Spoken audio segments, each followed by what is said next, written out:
ফুটন্ত গরম পানিতে কাঁচা রুটি দিয়ে এত সুন্দর একটি নাস্তা তৈরি করা হয়, না দেখলে বিশ্বাসই করবে না। আসসালামু আলাইকুম, welcome back to my channel my কিচেনে সবাইকে আরেকবার স্বাগতম। চলে আসলাম আরেকটি রেসিপি নিয়ে আপনাদের মাঝে। আশা করছি আজকের রেসিপিটা আপনাদের মন ছুঁয়ে যাবে। তাহলে চলুন প্রস্তুত প্রণালীতে। এখানে আমি একটি মিক্সিং বল নিয়েছি, আর এখানে নিয়েছি আটা। আপনারা চাইলে ময়দা নিতে পারেন। এবারে দিয়ে দেবো 1 টেবিল চামচ সয়াবিন তেল। এবার দিয়ে দেবো লবণ। এবারে হাত দিয়ে খুব সুন্দর মতো একটু মেখে নিতে হবে। এবারে দেখেন খুব সুন্দর একটি মোট করা যাচ্ছে। তো এবার আমি হালকা কুসুম গরম পানি দিয়ে একটি রুটির ডো তৈরি করব, যেভাবে আমরা সাধারণত রুটি খেয়ে থাকি।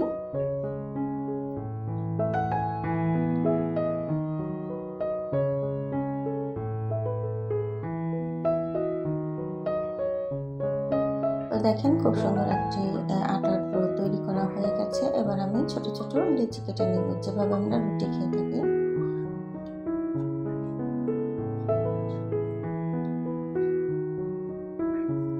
তো দেখেন আমার 1 কাপ আটায় কিন্তু 5টি রুটির গোলা হয়েছে।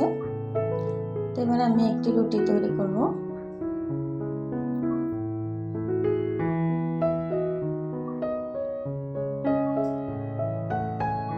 এটা বেশি পাতলাও হবে না, আবার বেশি মোটাও হবে না। তো দেখেন আমি কিন্তু খুব সুন্দর মতো একটি রুটি তৈরি করে ফেলেছি। এবার আমি সবগুলো রুটিগুলো বানিয়ে নিলাম। এবার একটি প্যান বসিয়ে দিয়েছি, এর মধ্যে একটি সয়াবিন তেল দিয়ে দিলাম, সামান্য একটু লবণ। তো বলক আসার আগে আমি কাঁচা রুটিগুলো দিয়ে দিব। যারা এই পর্যন্ত দেখছেন একটি লাইক দিতে ভুলে গিয়েছেন, প্লিজ একটি লাইক দিয়ে আমার ভিডিওটি কন্টিনিউ করুন। যারা এখনো সাবস্ক্রাইব করেনি, সাবস্ক্রাইব করে আমার ছোট্ট পরিবারের পাশে থেকে যাবেন। তো দেখেন কাঁচা রুটি দিয়ে এত সুন্দর একটি নাস্তা তৈরি করা হয়, আপনারা নিজেরা যদি না বানান তাহলে বিশ্বাসই করবেন না।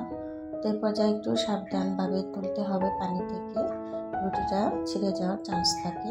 তো এবার আমি সবগুলো রুটি নামিয়ে নিয়েছি। তো এবার একটা একটা করে আপনারা কাটতে পারেন, আর এর মধ্যে আমি ভাঁজ করে সবগুলো রুটি নিয়ে নিয়েছি।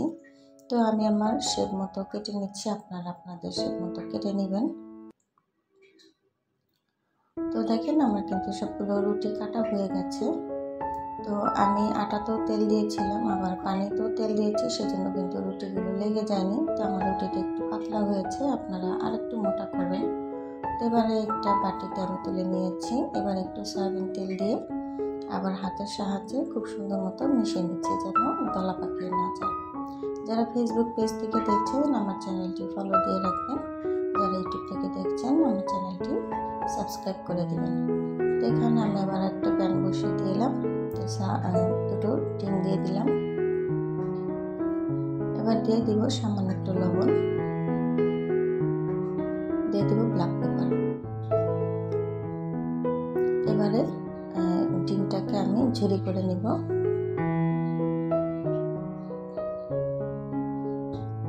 তো দেখেন আমার কিন্তু ঝুরি করা হয়ে গেছে। এই পর্যায়ে আমি একটা বাটিতে তুলে নিচ্ছি। এবার আবার একটু তেল দিয়ে দিচ্ছি। এবার দিয়ে দেব রসুন কুচি। এবার একটু ভেজে নিব, বেশি ভাজার প্রয়োজন নেই। এবার কাঁচা পাকা মরিচ কুচি দিয়ে দিব। এবারে গাজর কুচি, এখানে আপনারা যে কোনো সবজি ব্যবহার করতে পারেন। এবার দিয়ে দিব বরবটি। এখানে আপনারা ফুলকপি, ক্যাপসিকাম, ব্রোকলি এগুলো আপনারা ব্যবহার করতে পারেন হাতের কাছে থাকলে, না থাকলে কোনো সমস্যা নেই। এবার দিয়ে দিব পাতাকপি। তো সবগুলো উপকরণ আমি খুব সুন্দর মতো রান্না করে নিব। এবার দিয়ে দিব পেঁয়াজ। এখানে আমি খুব সুন্দর করে স্লাইস করে পেঁয়াজ কেটে নিয়েছিলাম। এবার সব উপকরণগুলো একটু রান্না করে নেব।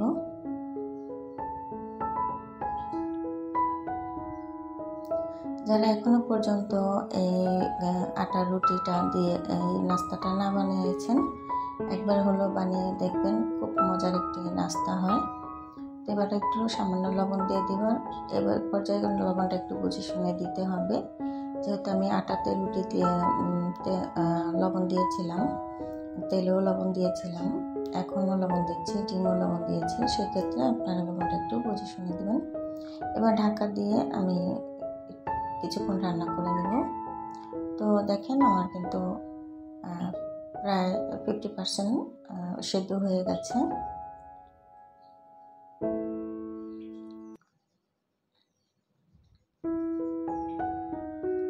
এই পর্যায়ে আমি দিয়ে দেবো টালা জিরা গুঁড়ো, এখানে আপনারা চাট মশলাটাও দিতে পারেন।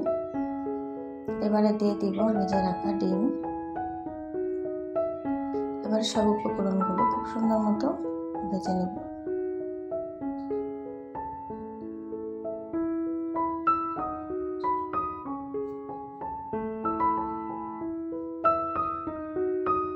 এবার দিয়ে দিব কেটে রাখা সেই কাঁচা রুটি।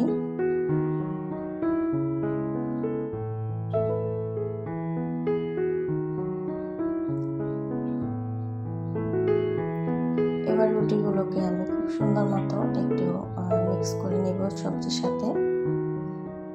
তো এই রেসিপিটা আপনারা শুধু ডিম দিয়েও করতে পারেন, খুবই সুন্দর একটি পাস্তা রেসিপি হয়। এত সুন্দর যে মানে আটা দিয়ে পাস্তা তৈরি করা হয়, আপনারা যদি না করেন তাহলে বিশ্বাসই করবেন না। এবার আমি সস দিয়ে দিব।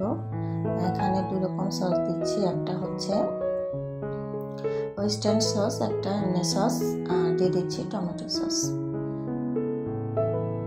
আপনারা চাইলে কাঁচা টমেটো দিতে পারেন। দিয়ে দিচ্ছি একটি ম্যাগি মশলা। এখানে আপনাদের কাছে যদি নুডলসের মশলা থাকে, সেক্ষেত্রে নুডলসের মশলাটাও দিতে পারেন। তো এখানে আমি একটি ম্যাজিক মশলা দিয়ে দিলাম। এবারে আবারও সবগুলো উপকরণ আমি খুব সুন্দর মতো মিক্স করে নিচ্ছি। আমার রেসিপিটি যদি আপনাদের কাছে আজকে ভালো লেগে থাকে, তাহলে লাইক কমেন্ট শেয়ার করতে ভুলবেন না। চাইলে প্রিয়জনদের কাছে শেয়ার করে দিতে পারেন আজকের এই রেসিপিটি। তো দেখেন আমার কিন্তু একদম কমপ্লিট পাস্তা রেসিপি। এবার আমি সার্ভ করে দেখিয়ে দিচ্ছি কেমন হচ্ছে। তো দেখুন আমি এখানে সার্ভ করছি। এই পাস্তা রেসিপিটা আপনারা সকালের নাস্তা, বাচ্চাদের টিফিনে, বিকেলে নাস্তাতেও রাখতে পারেন, মেহমান আপ্যায়নেও রাখতে পারেন। যদি এই পাস্তা রেসিপিটা আপনারা একবার মেহমানদের দিতে পারেন, তাহলে কিন্তু বারবার আপনাকে প্রশ্ন করবে যে এটা আপনি কি দিয়ে তৈরি করেছেন। তারা বুঝতেই পারবেন না আপনারা কাঁচা রুটি দিয়ে করে দিয়েছেন।